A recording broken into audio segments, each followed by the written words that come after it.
Well, hello everyone. We're back, and today we're looking at circles and circumference. So we're starting a new little area here dealing with some circles.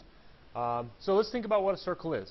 A circle is the set of all points equidistant from a given point called the center. So just imagine if you had a center point. So just think of a point, and you go the exact same distance in every direction. That's what a circle ends up looking like. Okay? Now, within a circle, we've got a few different parts. We've got what's called the radius. Now, the radius is the segment with the endpoint at the center and on the circle. So if you think, here's my center, here's a point on my circle, that value there is the radius. So from the center to the outside of the circle is your radius. A chord is a segment with the endpoints on the circle. So if you think of this one here, you can see that you have an endpoint on the circle, you have an endpoint on the circle. That's a chord. Now, there's also a chord that goes directly through the center of the circle, as you see there, and that's actually called a diameter. Okay, so a diameter is a chord, but it's a chord that passes directly through the center of the circle. Okay, so you've got a radius, you've got a chord, and then you've got a special chord called the diameter. And those are all three different parts of circles that you're going to see pretty often in this next little part of this class. So for the first thing here, it says they want you to name the circle, then name a diameter, name a chord, and name a radius. So we've got all these different things that we're going to be looking at. Now, if you look at the circle, this is circle A. And the way that you may see that is a circle and then a capital A. And it's always named by the center point. So the center of this is A, so that's circle A. Now, a diameter. A diameter, remember, is a chord that goes through the center of the circle. The center of the circle is A, so the diameter that goes all the way through that is going to be CD. And that's a segment, goes all the way through, so it's CD, looks like that. Now, the next thing they're asking you for is a chord. Now, a chord could be the diameter, okay, as you see there, CD, but it could also be the EF that you see on that figure, because that has endpoints on the circle, and that's the definition of a chord. And then finally, a radius. Now, if you're talking plural, you'll see radii. Okay, that's what radius is if they're talking in plurality. But for this one, we're just looking for a single radius. And it starts at the center, goes to the side of the circle. So you've got AB. That's an option. But if you notice, there's another option. You could use AC, because that goes from the center to the outside of the circle, or even AD. All right, and those are all considered radii of this particular figure. All right, so those are all different parts. You're going to want to be able to know those and see what they are. Now, when we talk about circles, there's a specific relationship that exists between a radius and a diameter. Now, if you think about it, look back up here. The radius is this distance here, and it's also this distance here. Okay? Well, that creates my diameter. So a diameter is twice my radius, or if I write that a different way, the radius is the diameter divided by 2. Okay? So there is a specific relationship between those two things. All right? Now, we can answer some questions dealing with this. So let's say we have a circle that has a radius of 17. What would our diameter be? Well, radius is half the diameter, or the diameter is twice the radius. So the diameter is twice our radius, which you said was 17, which means our diameter would be 34. Okay? Now, just kind of reworded, looking at it a little bit differently. If a circle has a diameter of 24, what would the radius be? Well, the radius is half of our diameter, so our diameter would be 24. Divided by the 2, we cut that in half, and we'd have a radius of 12. Okay, so that diameter and radius relationship is really important to understand. There are plenty of questions that bring those two up, so you want to make sure you remember that.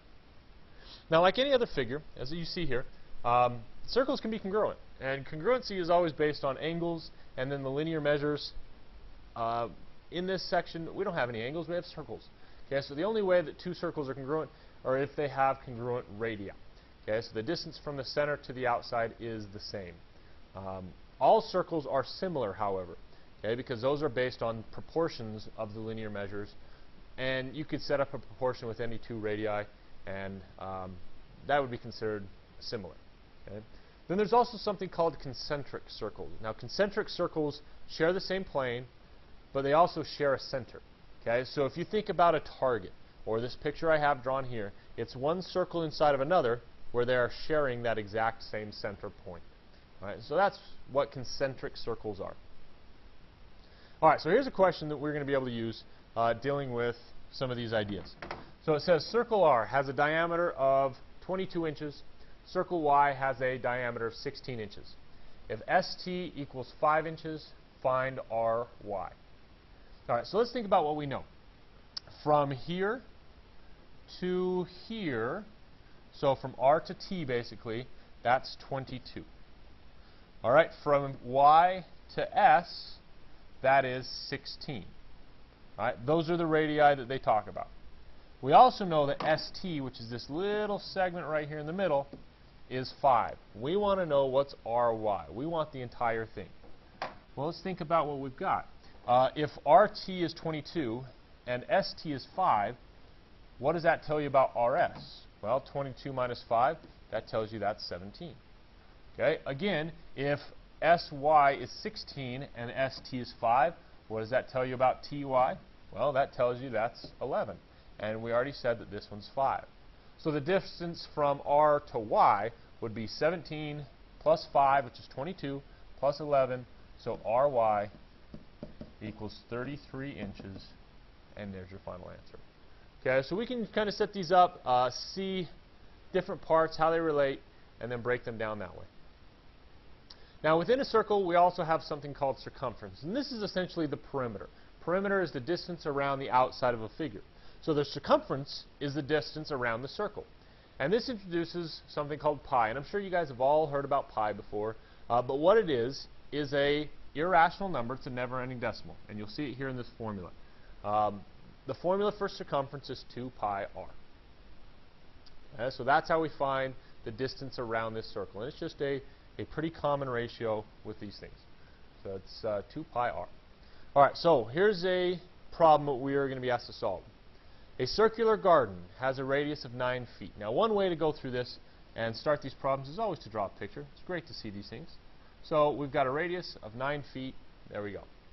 What is the length of the brick needed for the outlining border? So essentially what we're looking for is the distance around. We're going to, brick up this garden. We want to know how much it costs in the brick. So circumference is equal to 2 times pi times r. So circumference equals 2 times pi times 9, or 18 pi. Now, depending on the application you're dealing with this, some people may want you to multiply that out and figure out what 18 pi is. Some people may want to keep it as 18 pi. Standardized tests, maybe keep it as 18 pi. But we're going to multiply it out for our purpose, and it's going to be 56.5 feet worth of brick. Now, we're going to continue on. It says, if the bricks are 1 foot each, and they cost $1.25 per brick, how much would it cost to build the border? Well, what we've got here is 56.5 linear feet of brick. Each brick is a foot, so we need essentially 56.5 bricks. We're going to say that they probably sell them in whole amounts, so we need 57 bricks. Well, those 57 bricks cost $1.25 per brick, so we take that 57 and we multiply by the $1.25, and it's going to cost us $71.25 to create the border for this circular garden.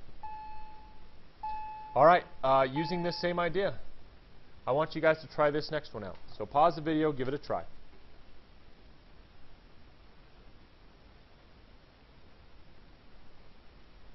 Okay, hopefully you guys had a chance to do this. So remember, circumference equals 2 times pi times r. This says a pool has a circumference of 56 feet. What's the diameter of that pool?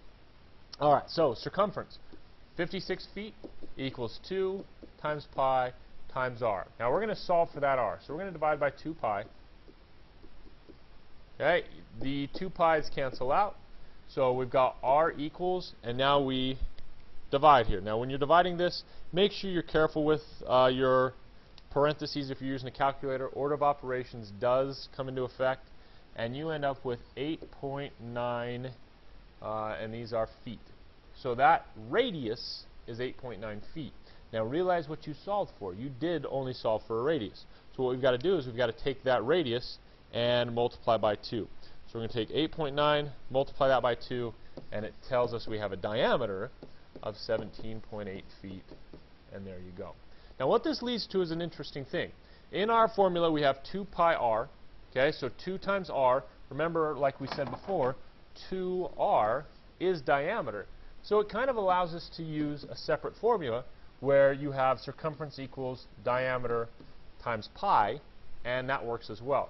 So really, we have two possible formulas for this because 2r is the diameter. All right, final part of this. Okay, so with this next part, we've got a polygon inscribed in a circle if all vertices lie on the circle. So we've got this picture here. A vertice of a polygon is essentially the corners, where the sides or the lines meet.